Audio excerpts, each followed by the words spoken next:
Hey guys, welcome back to my channel. If you're new here, welcome. My name is Safiena, and today we're going to be spending the day with my brother Zam. He's going to be showing us around his backyard garden and his homestead and kind of explaining to us how he got started here in New Jersey. So yeah, if you like this video, don't forget to give it a thumbs up, subscribe, share, comment. We do hope that you enjoyed this video, and let's get right into it.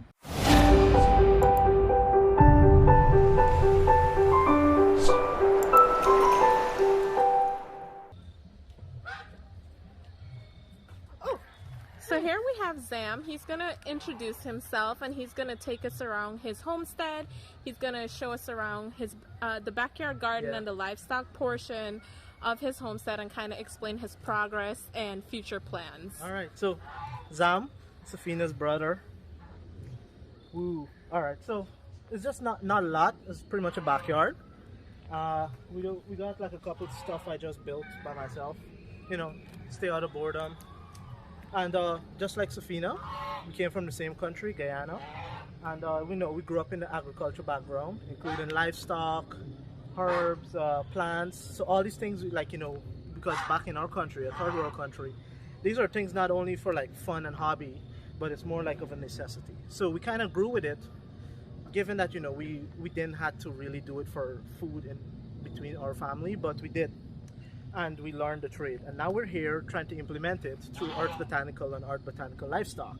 So I'll start with my garden. So the garden is a permaculture base, which means everything could exist together in a small spot. We use both vertical and lateral space. Only we have two plots and a walkway in the middle. If I could show you to the little gate with a welcome sign. Alright, so the gate opens up to our walkway. So this is a very small walkway, and you can see one plot on this side and on this side, where we utilize pallet bits. So most of the stuff, the structures you see in my homestead is all built by pallets, and we use every single bit. So these are the end cut-ins, which obviously fits into each other because, you know, they're all pallets. But yeah, they fit into each other and we made plots out of them. So yeah, in here we got both the African passion flower and the tropical passion flower. Same breed but different part of the equator. So as you can see, this one is much more lavish, bigger leaves, and these ones are smaller with smaller leaves. Right? I'm sure you guys saw Safiena because this is where I got my stuff from, my passion flowers from. Alright? And you can see the passion fruits growing, and they're been growing, but we got to pick them and dry them. Alright, there's a lot of plants here. I'm not going to go into everything. That's going to be a next video, just focusing on gardens. But we have a general layout is peppers, all peppers, different breeds, different kinds. Seasoning, which is basils, a whole bunch of basils, different kinds and so on. So yeah, this side is mainly peppers and herbs. Alright, we got mint, basil, a different type of basil, something we call marmapoke in Guyana. And on this side is tomatoes, and we get shade from the passion flower, which obviously is a nice canopy. And we actually have a tomato canopy here. So the tomato canopy covers a good portion. And this is utilizing our vertical space instead of having it run like how tomatoes usually run. We have vertical space, and this is only one plant, and we get a lot of harvest, enough to make sauce. And then in the back is just you know, more peppers and a collection of different plants. I could show you a pepper right here. This is we did a harvest already, but this is the pepper we call cherry pepper, and you could eat it just like this. It's not a hot pepper, very flavorful, and we usually make soups and a whole bunch of stuff. But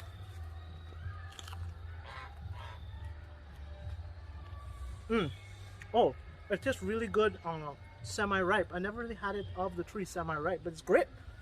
Great.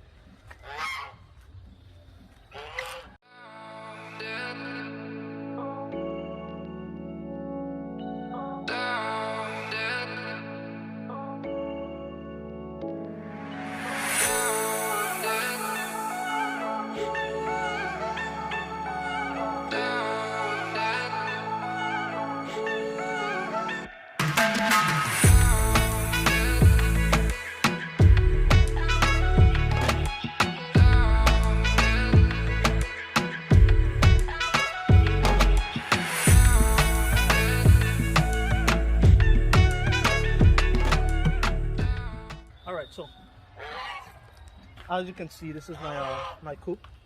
So the layout is generally main coop. Yeah, main coop. There's different components we will get over it, and then this is the run. So the coop was built for geese, pretty much.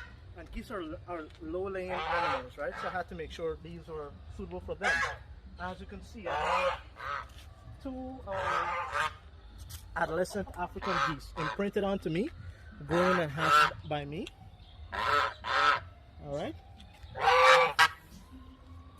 That's Canada, and that's Lassie. All right. So if you want, we could walk in and we could take a look at the run.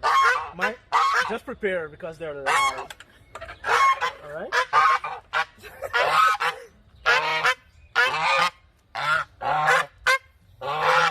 So they're very territorial, and they will try to attack Safiena. Come on. So they're all conditioned. So they have a certain call.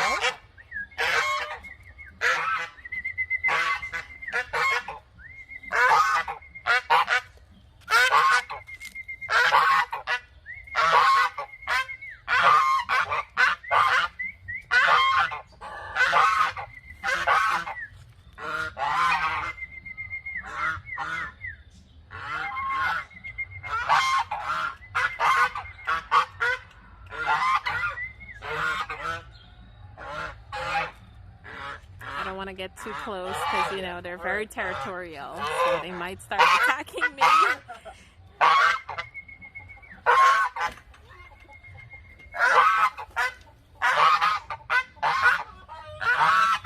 They're very well trained.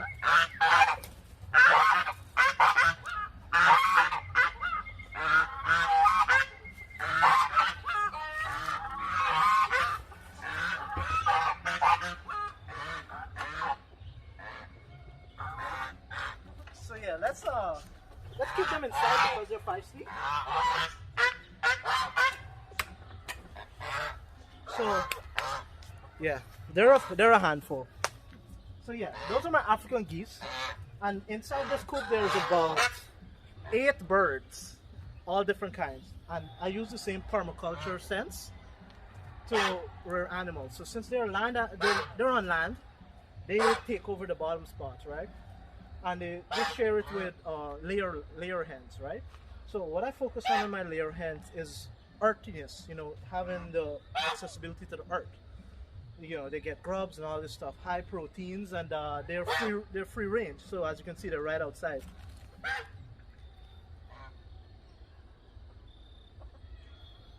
Right, and they're happy. They just grub and everything. And the geese are grazers. So as you can see, there's no grass in my yard because they clean it out. And you know, together with the geese,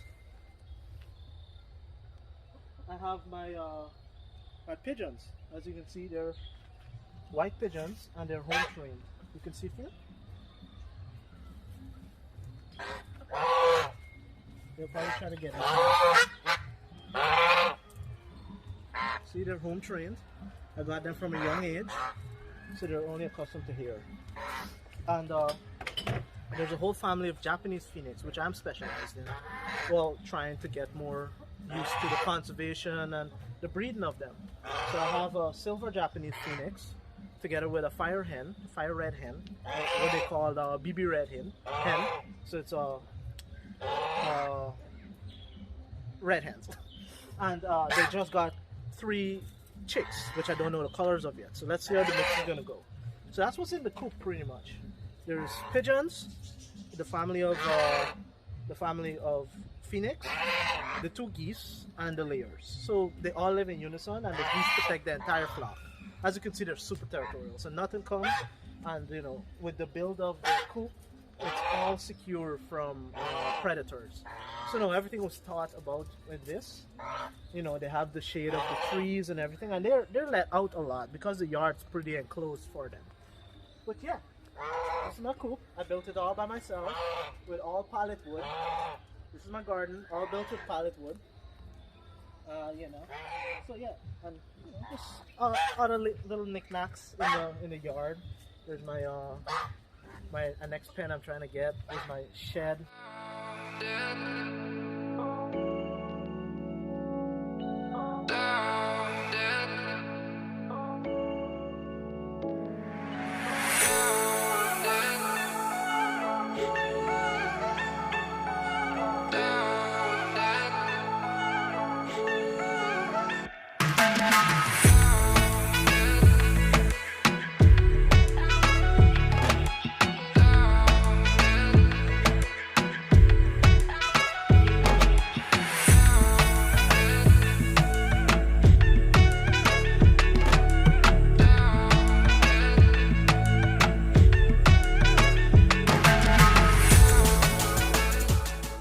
So explain on the garden. I know a lot of people have questions and concerns about close proximity gardening. Okay.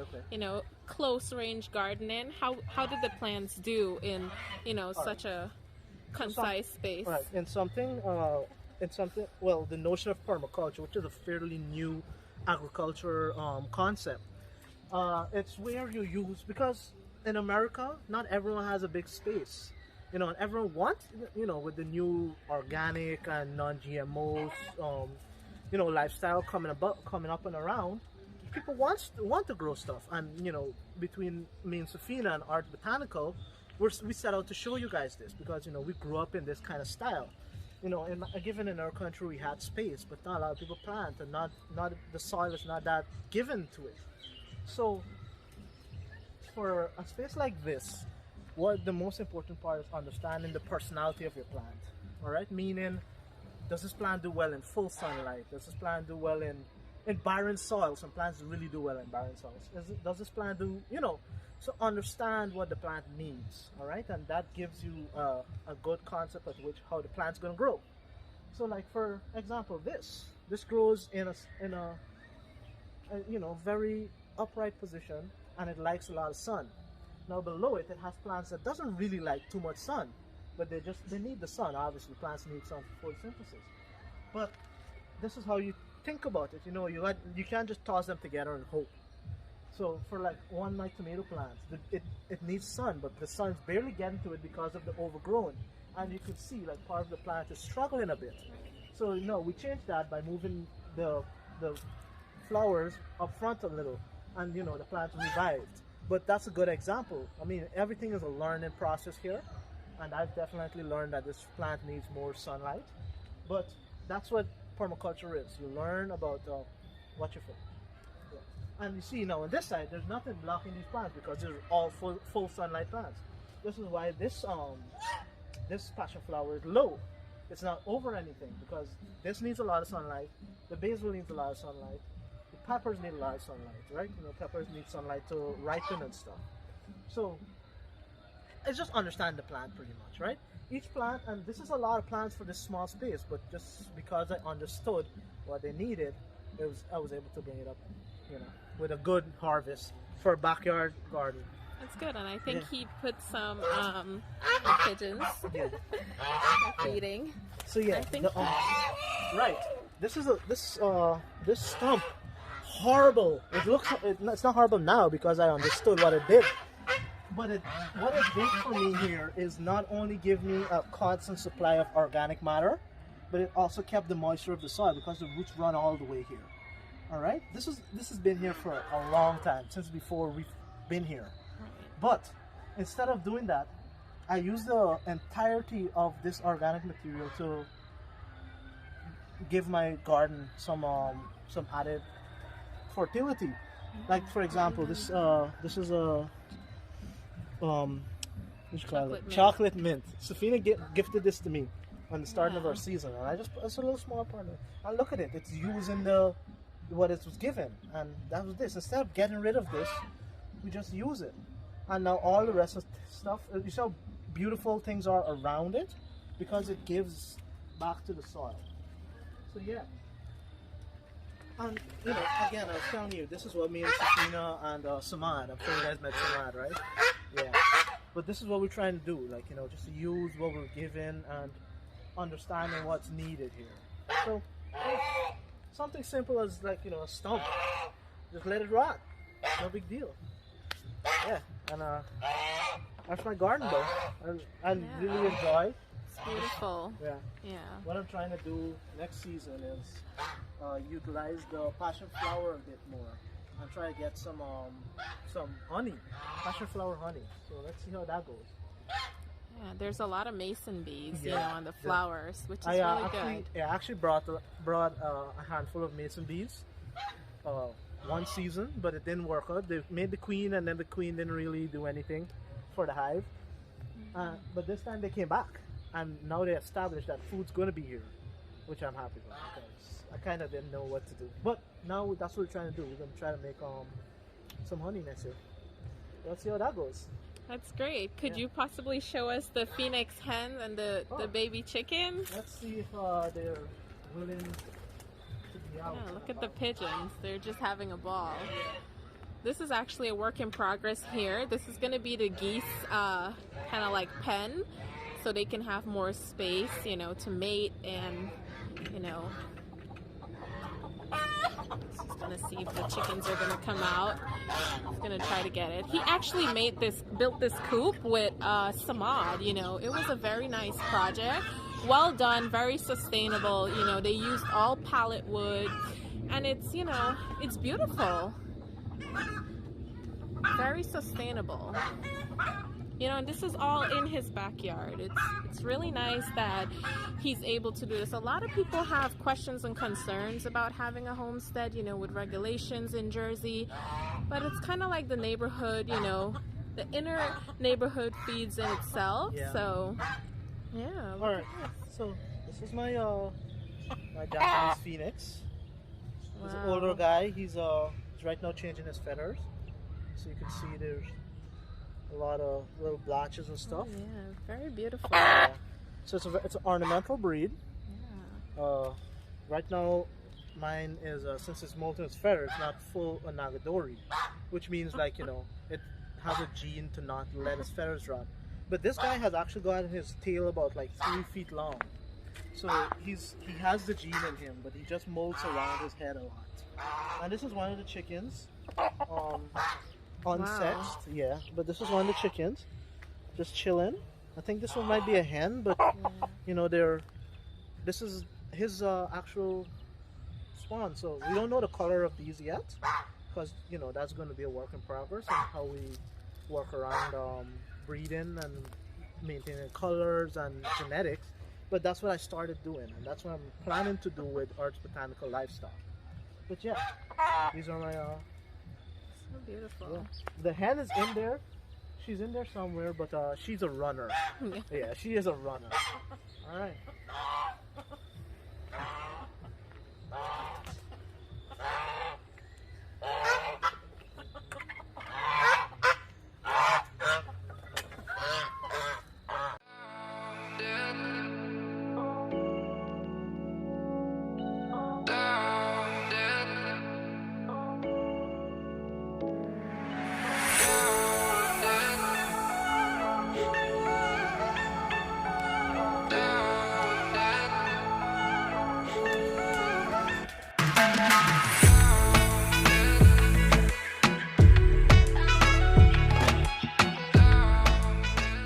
Yeah, guys, thank you so much for watching. We hope you enjoyed this video. Shout out to Zam for showing us, you know, his homestead.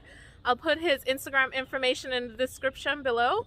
Don't forget to like, comment, subscribe, share. If you guys have any questions, let us know in the comment description below. Enjoy. Peace. Spin.